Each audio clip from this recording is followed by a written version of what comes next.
올 한 해가 우리 참 어렵고 많이 어둡다라고 하는 그런 그 전망들하고 또 그렇게 보내고 있지만, 그럼에도 불구하고 우리가 이겨낼 수 있는 것은 그 하나님의 선하신 능력이 여러분과 함께 하시는 것을 믿으시길 바랍니다.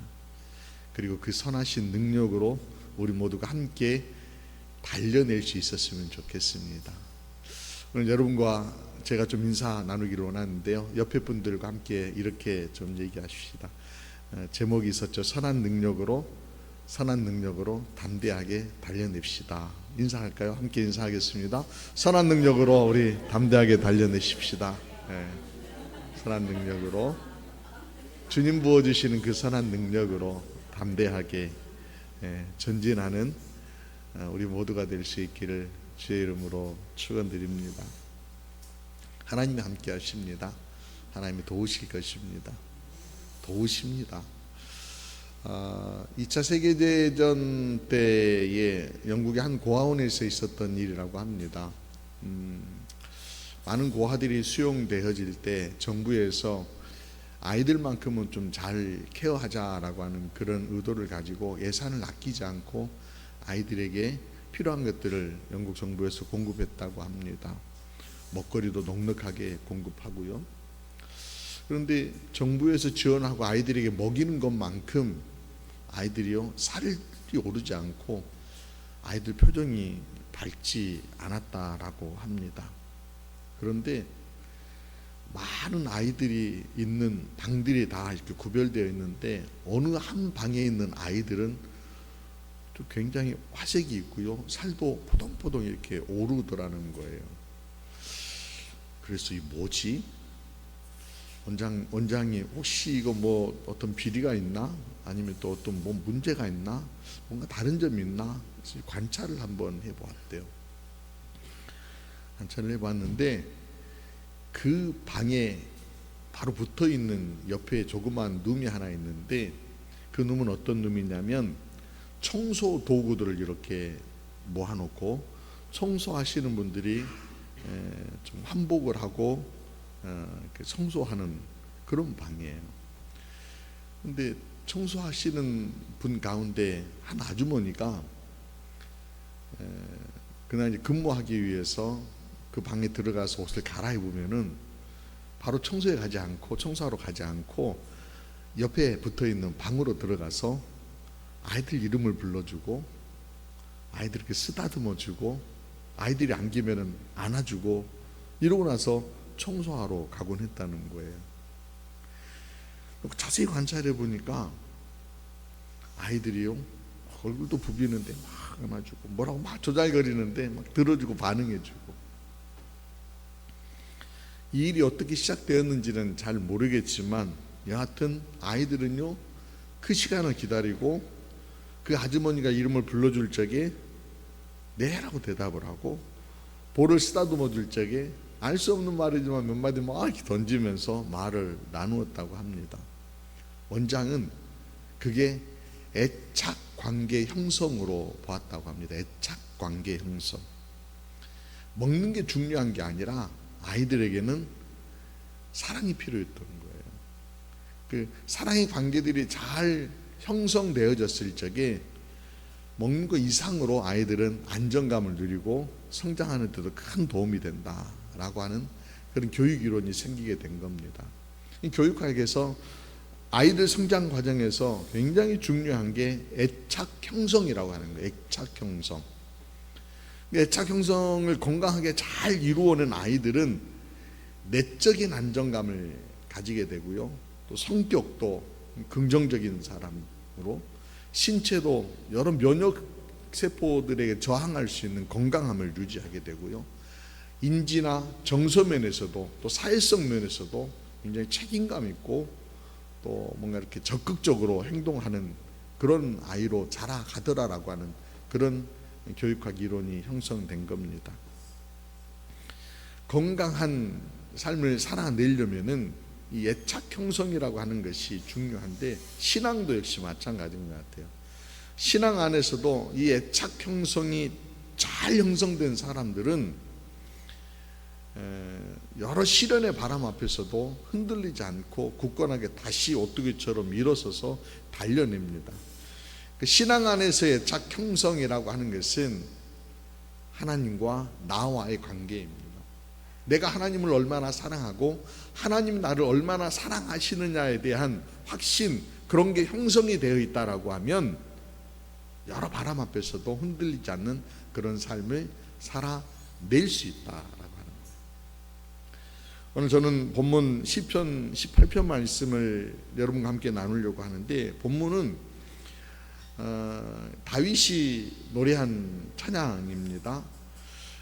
다윗이 얼마나 끈끈한 하나님과의 애착 관계를 지금 표현하고 있는지들을 읽어볼 수 있는 그런 시편 말씀, 오늘 본문 말씀이에요. 2절 말씀 보면은 다윗이 이렇게 노래하잖아요. 여호와는 나의 반석이시요 나의 요새시요 나를 건지시는 이시요 나의 하나님이시요 내가 그 안에 피할 나의 바위시요 나의 방패시요 나의 구원의 뿌리시요 나의 산성이시로다. 이렇게 노래하고 있는데, 이걸 아마 이렇게 한 단어로, 한 문장으로 좀 간단하게 정리한다면, 압축한다면 오늘 제 설교 제목이지 않을까 싶습니다. 하나님은 나의 안전기지이십니다. 안전기지이십니다. 이런 어떤 신앙의 애착 관계를 형성하려면 아주 기본적인 베이스가 뭐일까? 어떤 단계들을 통하여서 이런 애착 관계가 형성이 될까? 하나님과 애착 관계를 형성해 낼 수 있을까? 저는 여러분과 함께 나눠보려고 합니다. 첫 번째는요, 사랑입니다. 사랑하기입니다. 오늘 본문 1절에 보면은 다윗이 이런 선언을 합니다. 나의 힘이신 여호와여, 내가 주를 사랑합니다. 사랑하기에 애착 관계가 형성된다. 아주 지극히 기본적인 베이스인데, 이 사랑을 형성한다, 사랑한다라고 하는 게 좀 쉽지만은 않는 거잖아요. 가까이 있다라고 그냥 사랑할 수 있는 것도 아니고, 사랑한다라고 하는 것들이 뭔가 이렇게 꿈틀거리는 것들이 있어야지만이 가능할 거라고 생각합니다. 다윗에게는 그런 꿈틀거림, 하나님에 대한 꿈틀거림이 있었던 거예요. 그래서 그를 기름 부어 왕으로 세우실 적에, 그를 택하여서 하나님의 사람이다라고 인정받을 적에 하나님을 향한 마음들이 바뀌어집니다. 그리고 그가 들었던 하나님, 그리고 그 만났던 하나님, 그리고 경험하였던 하나님, 그 과정들을 통하여서 그 사랑의 관계들이 점점점 끈끈해지고 돈독해지고 단단해지기 시작한다는 거예요. 그러니까 여러분도 하나님을 향하여서 마음을 좀 여시기를 바랍니다. 하나님, 제가 주님을 사랑합니다. 먼저 주님이 우리를 사랑하신다라고 고백하셨잖아요. 말씀하셨잖아요. 보여주셨잖아요.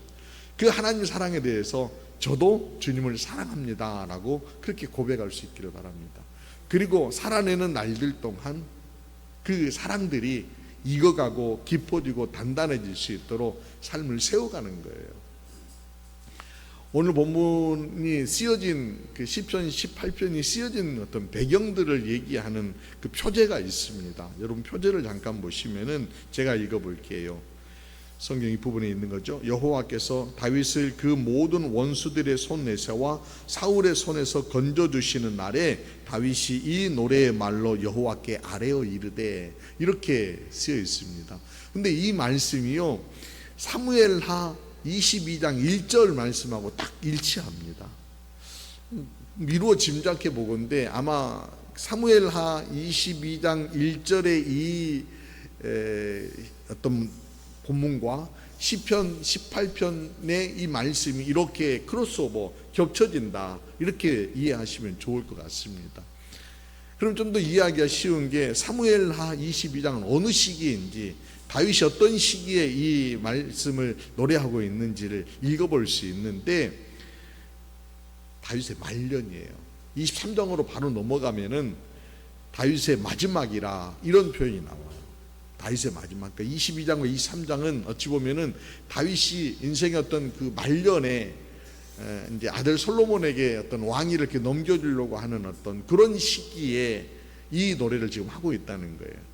그러면서 그 내용들을 쭉 훑어보면은 인생을 다시 한번 복귀하는, 되돌아보는 어떤 그런 이야기들로 쭉 채워집니다. 그의 삶을 돌이켜 보십시다. 다윗이 살아냈던 삶을 한번 파란만장했던 그 삶들을 한번 쭉 들여다보면은 어떻게 살아내면서 또 어떻게 하나님 사랑을 견고하게 세워갔는지를 우리가 읽어볼 수 있어요. 자, 사울에게 추적당하였을 때 한번 생각해 보십시다. 도망다니는데 몸 잘못을 크게 한 것도 아닌데 그냥 미움받아가지고 쫓겨다닙니다. 아마 불안했을 것입니다. 왕의 시선을 피하여서 그 땅에 살아간다라고 하는 게 얼마나 고단했겠습니까? 그래서 결국은 저기 이제 블레셋에 망명도 합니다. 아기스라고 하는 왕이 아주 망명도 하는데 망명 선택했다가 또 아주 그냥 호되게 혼납니다. 블레셋 사람들이 두 손 들어서 그를 환영하겠습니까? 환영하지 않습니다. 시험하라고 들립니다. 전쟁하는데 너도 같이 가서 우리하고 싸우자 이렇게 얘기합니다. 졸지에 형제들하고 싸움하게 생겨버린 겁니다. 그래서 그 위기들을 벗어나려고 다윗이요 지혜롭게 행동을 하는데 침을 질질 흘리면서 벽에다가 막 몸을 긁는 미친 척하여서 결국 좀 놔줘버려라. 야, 저 미쳤네. 그냥 보내라. 쟤 데리고 가봐야 우리에게 도움 안 된다. 그러면서 다윗을 보내버립니다. 자, 이 정도 되어지면은 굉장히 좀 안정감도 없을 것 같고 굉장히 좀 하나님을 향하여서 원망할 법도 한데 다윗은 전혀 흐트러지지 않습니다.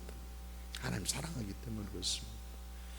도망하는 중에 그가 시편 23편의 노래를 합니다. 여호와는 나의 목자시니 내게 부족함이 없으리로다. 뭐 부족한 게 정말 없었을까요? 다른 것이 넉넉하게 채워져서 부족함이 없었을까요? 아닙니다, 여러분. 부족하죠. 도망 다녀야 되는데 먹을 게 뭐 넉넉하겠습니까? 어떤 상황에 몰려서 그가 어떤 목숨이 빼앗겨 버릴 수도 있는 그런 상황인데 뭐가 넉넉합니까? 그런데 하나님이 나의 목자이시니 하나님이 나의 목자가 되어 주셨으니 그 자체로 부족함이 없다라고 하는 그런 고백입니다.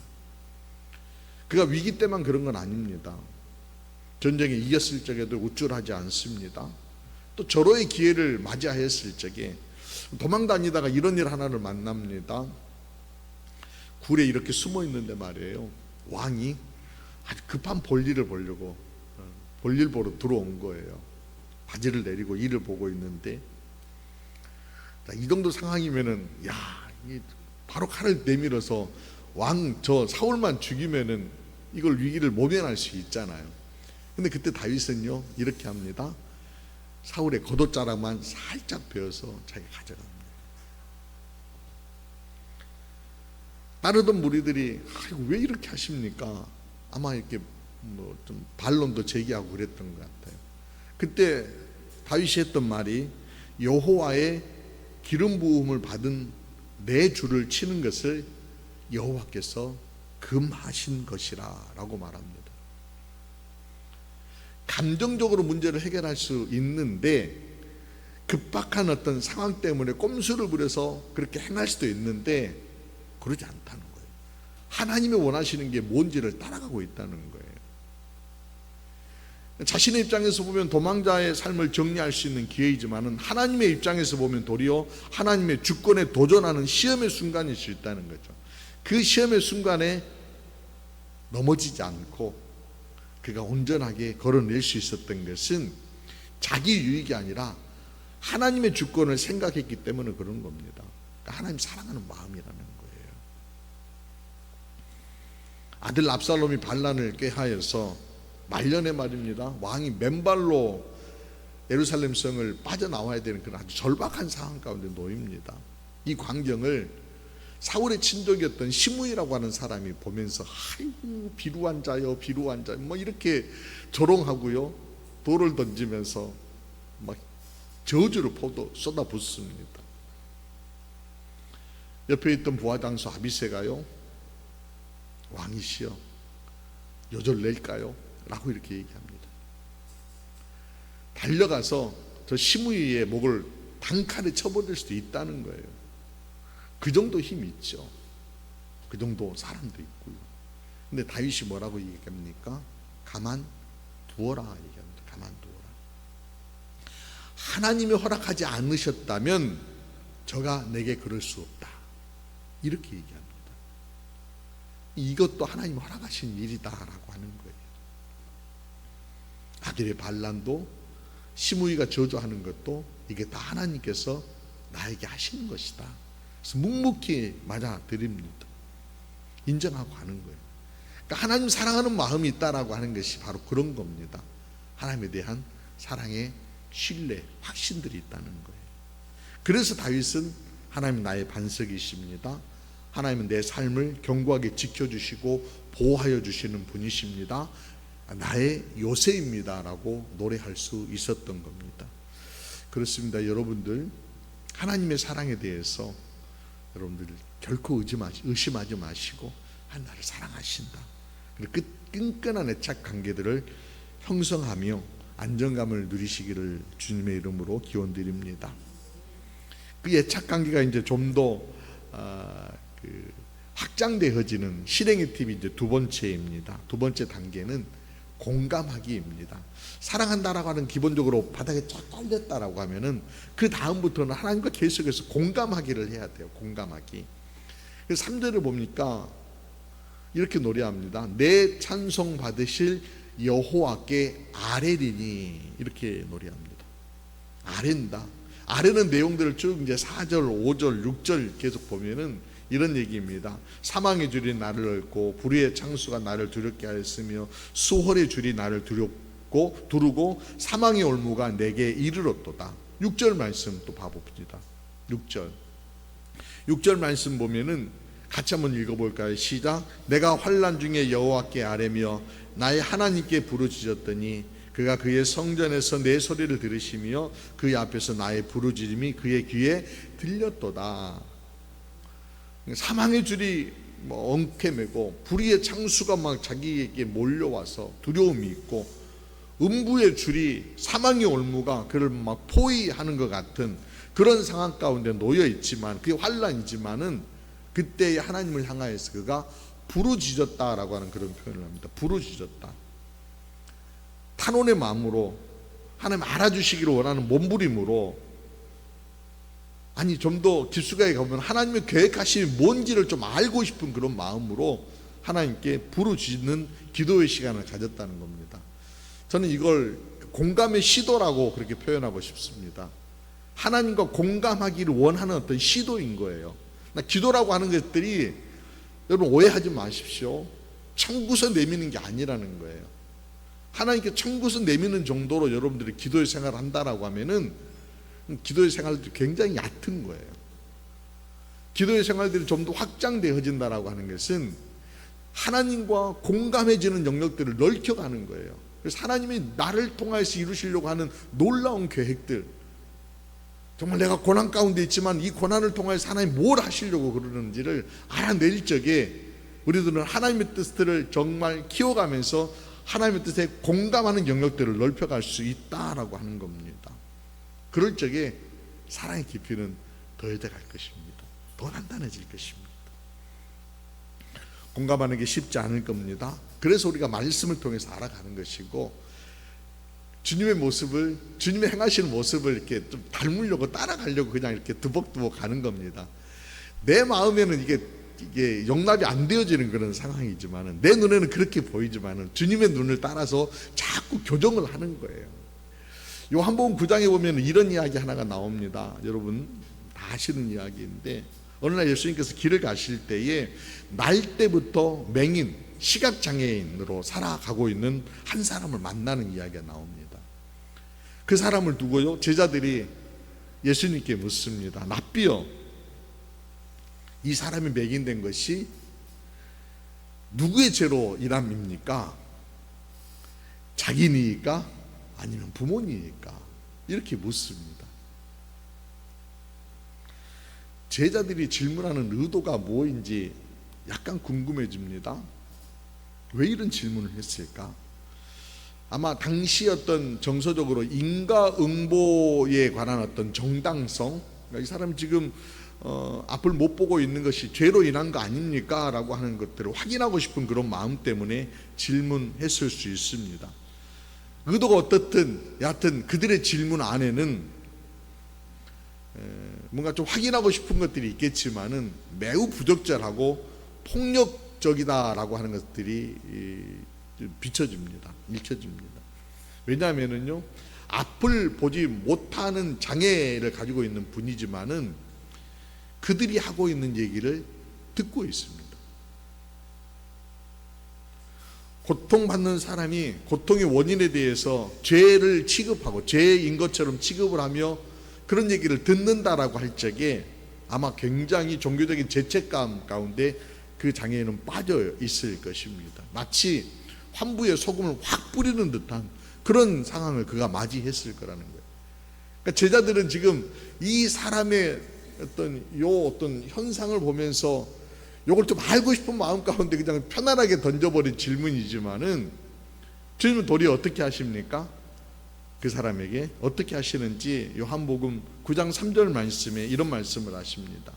예수께서 대답하시되 이 사람이나 그 부모의 죄로 인한 것이 아니라 그에게서 하나님이 하시는 일을 나타내고자 함이라. 이렇게 주님 말씀하십니다.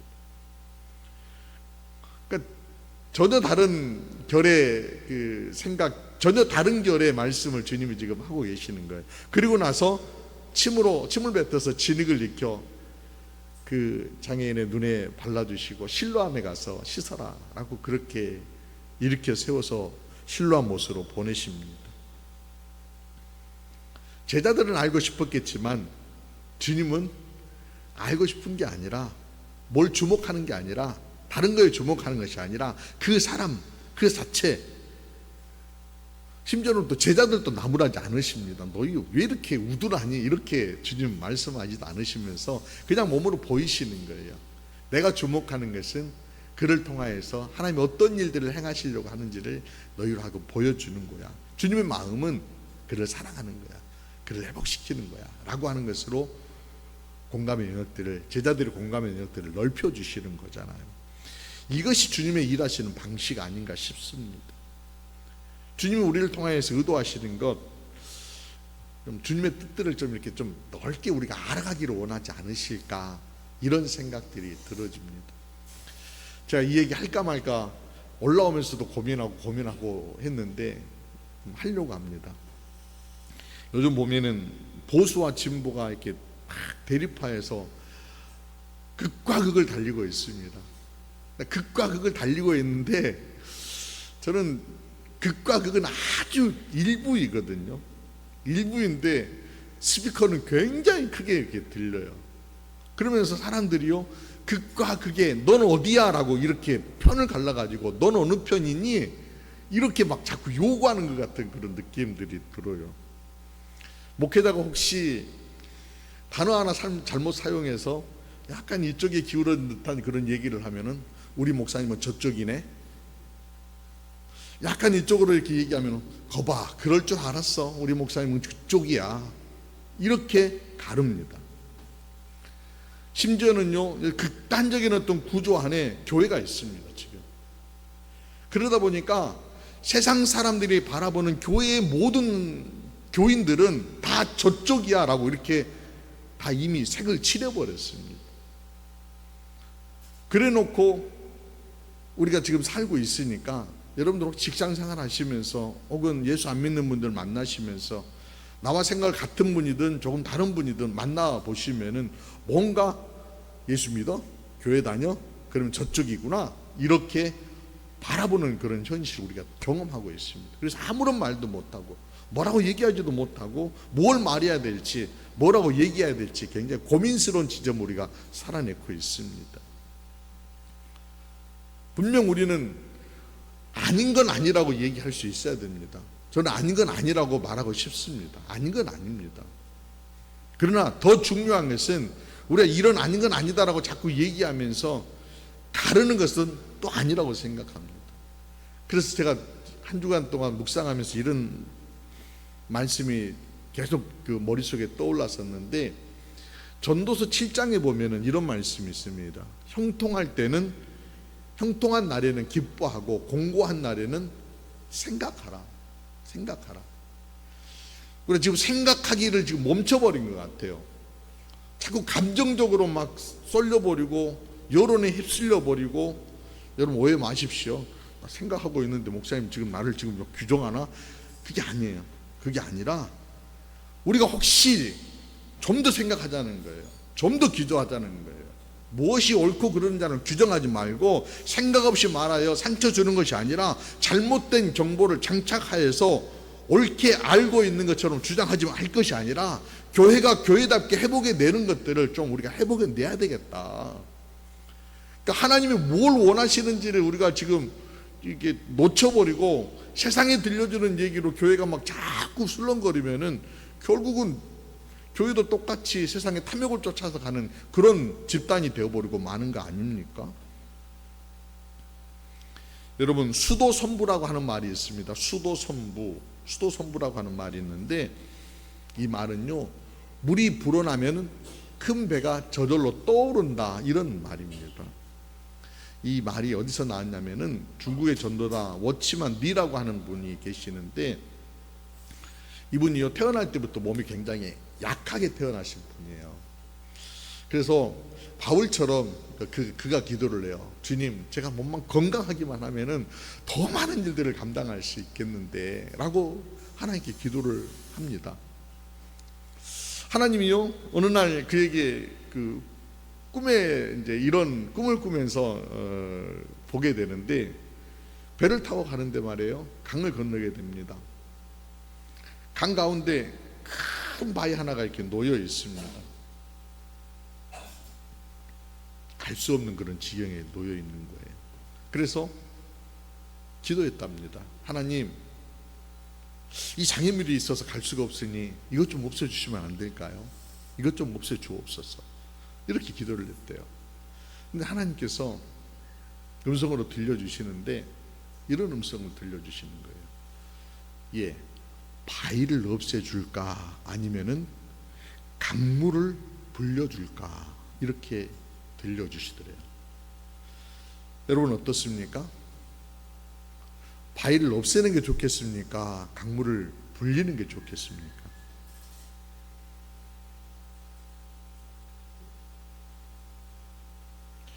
답을 잘 모르시겠습니까? 오치만니는요 이렇게 기도했대요. 주님, 강물을 불려주세요. 그래서 물이 불어나면은 큰 배가 저절로 또 올라서 어떤 장애물이든지 뛰어넘고 전진해 갈 수 있으니, 그렇게 기도했대. 그 얘기는 뭐이겠습니까? 내 안에 영적인 어떤 궁핍함이 있고 내 안에 확신이 없고 내 안에 흔들리는 것들이 있으니까, 내 안에 지금 바닥이에요. 바닥. 우리 안에 지금 바닥이라니까요. 뭘 해석해내고 뭘 채워낼 수 있는 게 아니라 나도 궁핍하고 내가 정말 힘들다라고 하는 그 마음 때문에 상대를 바라보면 날카롭게 반응하게 되고 자꾸 좌우로 이렇게 나눠가지고 둘만 세상에 있는 것처럼 그렇게 생각하는 거예요. 그러나 내가 좀 더 넉넉해지고 내 안에 풍성한 것들이 채워지고 우리 사회가요 좀 넉넉해지고 우리 사회가 좀 더 영적으로 또는 사람들을 바라보는 어떤 가치관의 것들이, 좋은 것들이 이렇게 풍성하게 채워지면은 사사로운 것들은 다 지나갈 수 있는 거예요. 저는 그런 시대가 왔으면 좋겠다라고 생각합니다. 주님은 그런 과정으로서 지금 교회로 하여금 뭐 하라는 거예요? 하나님의 은혜를 구해라. 더 기도하고 더 생각하여서 하나님의 뜻들을 채워내는 그런 교회 되어라. 그러면 자연스럽게 이런 것들을 넘어설 수 있을 것이다. 들려주시는 말씀처럼 들려져요. 여러분 주님의 뜻에 공감하면서 나아가는 여러분 될 수 있었으면 좋겠습니다. 그러면은 더 하나님을 사랑하는 그런 어떤 자리에 이르를 수 있는 우리 모두가 될 수 있을 겁니다. 근데 세 번째 단계는요, 하나님과 애착 관계를 형성하여 지속하기 위해서 일관성이라고 하는 게 필요합니다. 일관성. 우리 참 변하잖아요. 변하는 시대에 살고 있는데 예전에는 안 그랬어요. 예전에 그 고려시대의 선비였던 길제라고 하는 사람이 산천은 유구한데 인지에는 강거롭고, 이런 거 여러분 들어보셨죠? 이은상 선생이 했던 말은 산천은 유구한데 예시인의 허사로다, 뭐 허사로고 뭐 이렇게 노래하기도 했습니다. 과거에는 이게 변하는 것들이 좀 이렇게 막 좀 더디었다라고 하는데 요즘은 굉장히 좀 많이 빨리 변하는 것 같아요. 작년 2024년도의 그 트렌드를 보니까 분초 사회라고 하는 얘기 여러분 들어보셨죠? 분과 초를 나눠 가지고 시간을 쪼개서 쓰는 그런 시대. 굉장히 어떤 트렌드가 급 막 변하는 그런 시대를 우리가 살고 있습니다. 산천도 변하고요, 사람도 변하고요. 뭐 이게 계절 따라서 변하는 게 아니라 어제 오늘 따라서 막 이게 변해버리는 그런 시대에 살고 있습니다. 그러다 보니까 하나님에 대해서도 여러분 변하는 하나님으로 생각한다는 거예요. 그러나 여러분, 하나님은 변하지 않으시고 일관성 있으십니다.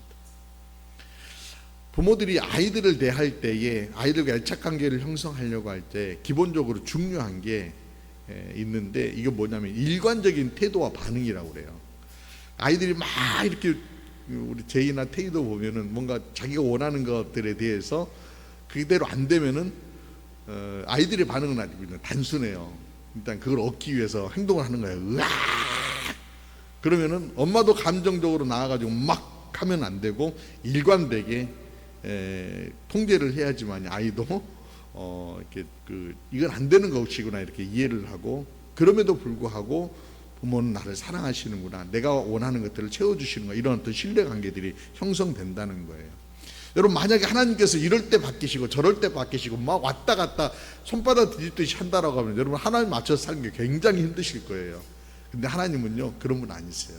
일관된 분이세요. 아주 일관된 분이세요. 탕자의 비유, 누가복음 15장에 보면 우리가 탕자의 비유라고 얘기하는데, 돌아오기를 기다리는 아버지의 그 비유예요. 둘째 아들이 아버지에게 재산을 달라고 그래서 가서 허랑방탕에 다 써버립니다. 그리고 돌아왔습니다. 아버지는요 소도 잡고 옷도 막 입혀주고 금가락지 끼워줘가지고 잔치를 베풉니다. 큰아들이 말이에요, 아버지 난 죽으라고 고생했는데 왜 그러시냐고 그러면서 이제 잔치를 베푸는 자리에 안 옵니다. 안 와요. 그랬더니 아버지가 누가복음 15장 31절 32절에 이런 얘기를 하십니다. 아버지가 이르되 얘 너는 항상 나와 함께 있으니 내 것이 다 내 것이로되 이 동생은 죽었다가 살아났으며 내가 잃었다가 얻었기로 우리가 즐거워하고 기뻐하는 것이 마땅하니라, 이렇게 얘기합니다. 내 거 다 네 거잖아 라고 그렇게 얘기해 주는데도 뭔가 못마땅해서 불편함이 있습니다. 자식들은 부모를 생각할 때 그런 마음들이 있는 것 같아요. 그냥 온통 재산에만 마음이 있는 그런 자식들, 자기중심적인 그런 자식들. 근데 부모의 마음은 그러지 않다는 것을 보이는 거예요. 하나님의 마음은 이렇다. 너희는 돈에 지금 시선이 가 있지만 나는 너희에게 시선 가 있다. 주님이 그렇게 말씀하시는 거예요. 그러니까 그건 절대 변함이 없잖아요. 아들들은 아버지의 마음을 잊고 온전하게 세워지기를 아버지는 원하고 있는데, 그래서 일관되게 보여주고 있는데 자식들은 그러지 않다는 거예요. 하나님은 언제나 일관된 분이십니다. 우리가 죄를 지었다고 떠나시는 분 아니시고요, 마음이 맞지 않다고 분노하시는 분 더더욱 아니시고요, 기분 나쁘다고 그냥 이렇게 변덕스럽게 휙휙휙 이렇게 바꿔버리시는 분 아니시고요, 돈이 없다고 멸시하는 분도 아니시고요, 잘생기지 못했다라고 그래서 무시하는 분도 아니시고요, 실패했다고 외면하지 않는 분이십니다. 언제나 우리와 함께 해주시고 사랑해 주시고 또 반응해 주시고 돌보아 주시고 위로해 주시고 소망 더하여 주시는 분이십니다. 일관적이라는 거예요. 하나님 늘 일관적이라는 거예요. 그럼 나는 어떻습니까? 나는 어떻습니까? 일관되게 하나님 앞에 서 계십니까? 내가 모자라지만, 내가 부족하지만 그럼에도 불구하고 하나님을 향하여서 나아감이 멈칫 없이, 그럼에도 불구하고 하나님 나아갑니다. 이런 마음의 자세 있으십니까? 저는 여러분들 그런 마음이 있었으면 좋겠습니다. 나 못나요. 내가 부족해요. 내가 지난 주간에 그냥 먼지 다 뒤집어 쓰면서 그냥 못된 짓 많이 했어요. 그럼에도 불구하고 주님 앞에 나오는 자세가 필요하다는 거예요. 일관된 모습들. 하나님 앞에서만큼은 내가 이런 모습으로 서겠다. 사람들 앞에서는 내가 변화되고 변화된 사회에서 살겠지만은 그럼에도 불구하고 하나님 앞에서만큼은 내가 일관되게 하나님 부르며 살겠다. 이런 자세가 필요하다는 겁니다. 그럴 적에 여러분들 하나님 정말 하나님과 애착 관계, 내가 정말 힘들 때 하나님 부르며 하나님 위로를 얻을 수 있고요, 하나님과 사랑의 관계를 형성하며 살아가는 여러분 될 수 있으리라고 믿습니다. 일관된 모습으로 일관되게 하나님을 사랑하시면서 하나님과 깊은 공감 이루실 뿐만 아니라 하나님의 여러분의 안정기지가 되어주심으로 올 한 해도 소망을 품고 힘껏 달려내는 저와 여러분 될 수 있기를 우리 주님의 이름으로 축원드립니다. 기도드리시겠습니다. 거룩하신 주님, 주님께서 나의 안전기지가 되심을 믿습니다. 더 든든한 안전기지 세움의 해를 보내도록 말씀으로 다스려 주시니 고맙습니다. 이 모든 순간 일관되게 주님만을 사랑하며 주님의 뜻을, 선하신 뜻을 새기며 주님과 깊은 공감의 관계를 이루게 하여 주옵소서. 무지함으로 헛된 말과 판단하지 않게 하시고 그럴 적에 더욱더 주님의 지혜를 구하며 성령께서 주시는 그 지혜로 체험받아 은혜의 삶을 살아가는 우리 모두가 되게 하여 주옵소서. 혼란스러운 나라입니다. 혼란스러운 삶입니다. 주의 은혜가 가득하고 주의 능력이 가득한 세상, 그래서 어떤 난관이다 하더라도 이걸 극복해내며 달려갈 수 있는 이 나라와 이 민족, 우리 모두 또한 우리 교회가 될 수 있도록 주장하여 주옵소서. 모든 순간 흔들리지 아니하고 주님만 사랑하며 주님만 바라보며 견뎌내는 자녀 될 수 있도록 다스려 주실 것을 믿사옵고 우리 구주이신 예수 그리스도의 이름으로 기도드리옵나이다. 아멘. 아멘.